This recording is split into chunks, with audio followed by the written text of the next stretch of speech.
Platico esta tarde con Fernanda Avendaño, y es coordinadora anticorrupción del IMCO, y con Paola Palacios, coordinadora de Asuntos Internacionales en Transparencia Mexicana. ¿Cómo están? Bienvenidas, hola. ¿Qué tal? Hola, Lucero, buenas tardes.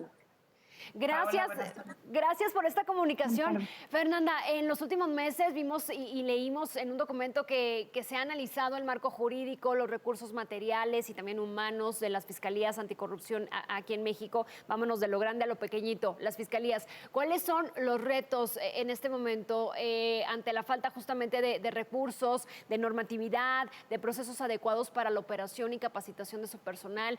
¿Cuál es el diagnóstico de estas instancias? ¿Qué opinas? Pues mira, justo el análisis que hicimos de las fiscalías anticorrupción en ese momento eran 29 que estaban operando, entonces ahí ya hablamos del primer reto que tienen las fiscalías anticorrupción, que la operación y el inicio de estas instituciones ha sido dispar alrededor de todos los estados.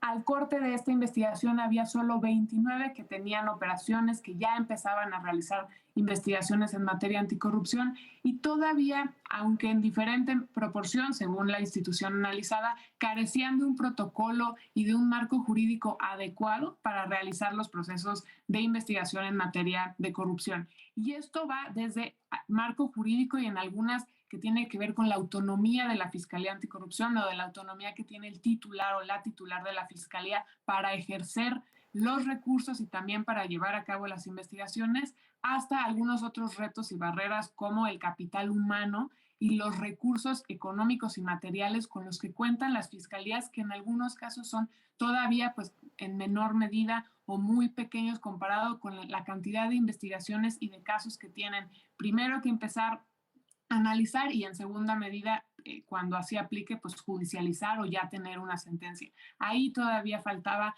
mucho que hacer en términos de materiales, recursos humanos y económicos, y sobre todo de autonomía para que las fiscalías pudieran investigar sin ninguna represalia y al mismo tiempo con este contrapeso que se necesita en la institución.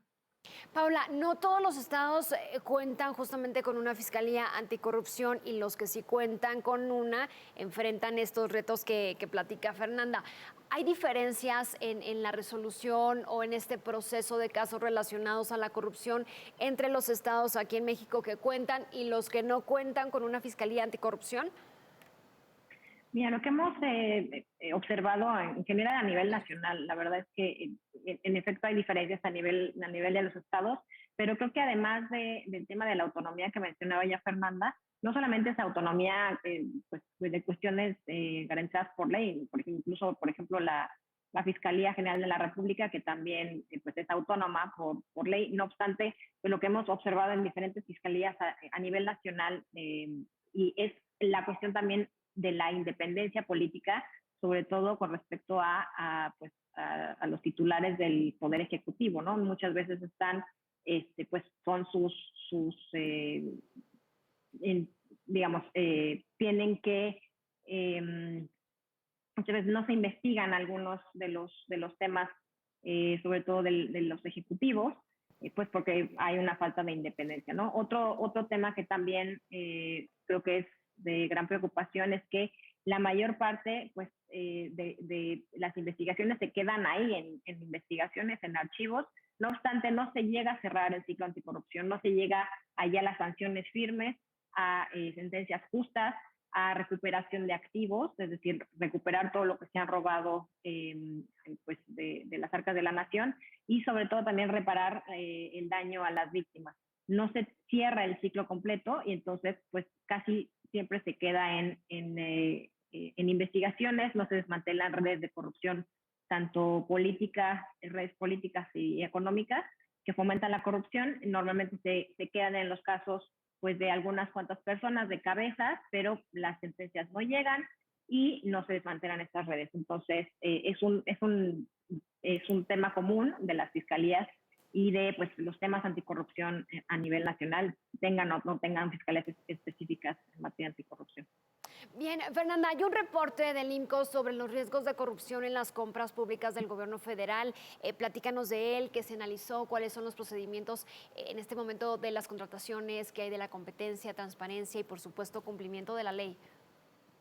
Pues justo el índice de riesgos de corrupción que presentamos hoy en el INCO es un análisis en uno de los sectores vulnerables a la corrupción, que son las compras públicas, pero también, pues parte de la complejidad de la corrupción es que como las compras públicas hay otros sectores y otros fenómenos que también son vulnerables.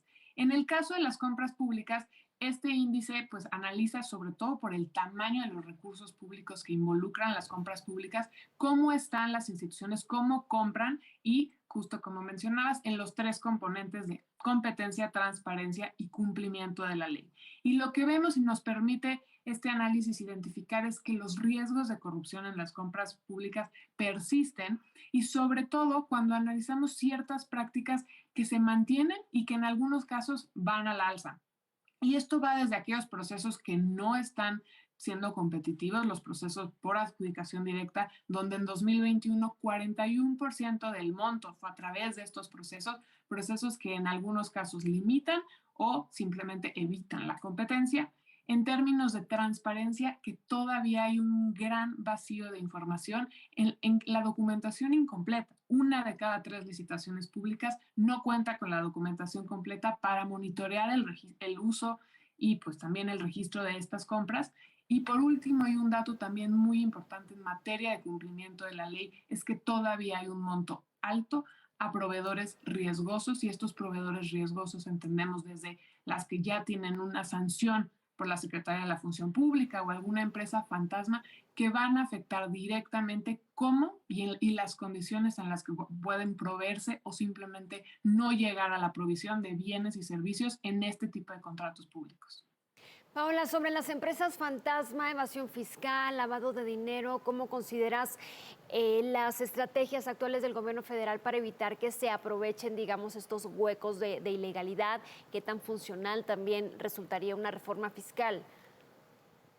Sí, bueno, con respecto a empresas fantasma, hemos estado insistiendo desde sociedad civil, en Transparencia Mexicana ha insistido en varios frentes, desde los compromisos de la Alianza para el Gobierno Abierto que México se compromete y en otros espacios, igual en conversaciones con el gobierno federal, sobre crear un registro único y público de los que denominamos beneficiarios finales, que son los beneficiarios últimos, los que reciben los ingresos de las empresas. Entonces, al tener conocimiento de quiénes son realmente los que se benefician de los ingresos de las empresas, pues va a ser de mucha utilidad pues, para evitar que se utilizan estas empresas fachada para, por ejemplo, en el caso de compras públicas con el gobierno federal u otros temas, ese es un tema. Por otro lado, en asuntos fiscales y evasión fiscal, muchas veces la sociedad se pregunta por qué hay personas que pagamos nuestros impuestos y qué pasa con los que no pagan, con el tema de las condonaciones fiscales, a los que llamamos privilegios fiscales de ciertos actores de grandes empresas. Y bueno, este gobierno ha ido avanzando en cierta medida con respecto a otros, en tratar de recabar estos impuestos. No obstante, pues esto todavía no ha sido suficiente. Se ha hablado de una reforma completa, una reforma integral nacional incluso. No obstante, pues es necesario también pensar en reformas específicas a nivel estatal que pues no necesariamente abarque todo lo correspondiente a lo que una posible reforma fiscal completa requiera, sino impuestos que sean adaptados a los diferentes estados de la República. Y pues bueno, eso es parte de lo que se ha estado haciendo en esta materia. Fernanda, según el INEGI, el 86% de los mexicanos considera frecuentes los actos de corrupción, sobre todo en las instituciones de gobierno y sobre todo también a la hora de realizar algún tipo de trámite.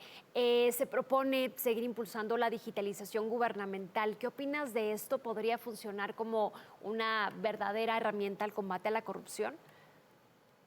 Pues en principio te diría que sí, justo porque esos datos muestran que también en términos de corrupción administrativa o en corrupción cuando hay interacciones público-privadas, uno de los mayores riesgos es cuando hay contacto con seguridad pública, justo de acuerdo con los datos del INEGI, trámites ante el Ministerio Público o trámites para abrir una empresa para realizar algún tipo de trámite o servicio dentro de una empresa. Si tomamos en cuenta que estas son las tres principales prácticas que tienen una mayor tasa de experiencias de corrupción entre la ciudadanía, es importante también decir que la relación que puede tener esas tres prácticas con la digitalización podría reducir las interacciones público-privadas y beneficiar en la tasa de víctimas de corrupción o de experiencias de corrupción, porque al mismo tiempo esta digitalización no solamente facilita los trámites, facilita el realizar o el abrir una empresa o el hacer algún trámite que requiera tu empresa o algún contacto con seguridad pública que pueda necesitar la ciudadanía, sino también y evita que estas prácticas como soborno, extorsión, den paso entre las interacciones público-privadas, sobre todo por falta de información. Cuando no hay información suficiente desde la ciudadanía o desde las mismas instituciones de qué es lo que se tiene que hacer en el trámite o en el servicio necesario, es donde entran estos espacios donde se presta para facilitar o agilizar el trámite porque es un trámite urgente, un trámite necesario y se presta a prácticas de soborno o extorsión. Digitalizar o estos procesos de ventanilla única que son cada vez más comunes, sobre todo a nivel local, podría reducir estas interacciones y también los riesgos de cualquier práctica de corrupción. Paola, de los gastos por corrupción que enfrentan actualmente los mexicanos, y dio unos ejemplos Fernanda, muchos son relacionados a la solicitud de servicios públicos o justamente el contacto con autoridades de seguridad pública. Si tiene un promedio de lo que se gasta o lo que gasta un mexicano al año tal vez en este tipo de gastos, ¿cuánto nos cuesta la corrupción, pues? Sí, claro, con respecto a la última encuesta nacional de calidad de impacto gubernamental que sacó el INEGI justo en mayo pasado, bueno, se estimó, como dijiste al principio, que se estima la corrupción alrededor de 9.500 millones de pesos, lo que si se divide en el total de la población del país, más o menos estamos hablando de 3.044 pesos en promedio por persona. Sin duda esto es muy alto. También estimaciones que hemos hecho desde Transparencia Mexicana, normalmente lo que hemos visto es que a las personas que más les afecta es hasta a las personas con ingresos más bajos, ya que representan alrededor del 33% de su ingreso. Es decir, a las personas con recursos, con ingresos menores, es a los que más afecta y esto no puede ser, no puede seguir pasando. Wow, Fernanda, ¿en qué estado se dispararía más la corrupción y en qué rubros? Pues esa es una pregunta complicada, pero tratando de desmenuzarla también por los datos y los distintos índices que hemos visto en los últimos años, tomando el INEGI y también recientemente World Justice Project daba a conocer que en términos de ausencia de corrupción o de presencia de corrupción, los estados donde todavía hay mucho rezago son el Estado de México y Morelos. Ahí es donde hay mayor presencia de corrupción, de actos de corrupción en el gobierno, sobre todo en temas de seguridad y procuración de justicia. Y también cuando analizamos algunos otros datos sobre victimización o experiencias de corrupción, ahí de manera negativa está o destaca Quintana Roo, Puebla y Baja California, que son estos tres estados que tienen una mayor experiencia en trámites, en abrir o en solicitar algún trámite. Y en el caso de Morelos y el Estado de México es sobre todo cuando vemos materia penal, materia de justicia, ahí hay todavía ciertas pues disparidades entre los estados, porque en cambio Querétaro, por ejemplo, destaca en términos de ausencia de corrupción cuando hablamos sobre todo de la corrupción administrativa, en términos del cómo se llevan a cabo las compras, el uso de los recursos en instituciones públicas, todavía hay otro trabajo y otro tema que abordar, pero ahí es más o menos cómo está en términos regionales. Bien, cerramos con la siguiente pregunta para Paola. Paola, una de las promesas de la actual administración es hacer frente justamente a la corrupción y devolverle al pueblo lo robado. Lo hemos escuchado bastante del presidente. ¿Se cumple? Pues sin duda, este ha sido una de las grandes promesas que llevó a cabo el presidente López Obrador durante su campaña.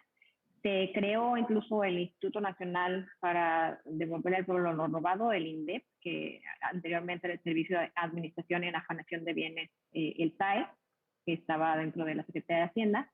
Y bueno, uno de los eslabones más débiles de la política anticorrupción más en México es la recuperación de activos. No solamente en el gobierno federal, a nivel estatal esto también pasa. Y es momento de realmente cumplir la promesa de devolverle al pueblo lo robado. Como decía anteriormente, se queda, la política anticorrupción no cierra, se queda en la parte de investigaciones, falta terminar de llevar a cabo sanciones, recuperar todo estos recursos que se están saqueando y sobre todo es devolverle al pueblo también significa reparar el daño que se nos causa a las y los mexicanos por culpa de la corrupción. Fernanda Avendaño, Paola Palacios, gracias por la comunicación. Me encantó platicar con ustedes. Gracias a ti, Lucero. Buenas tardes.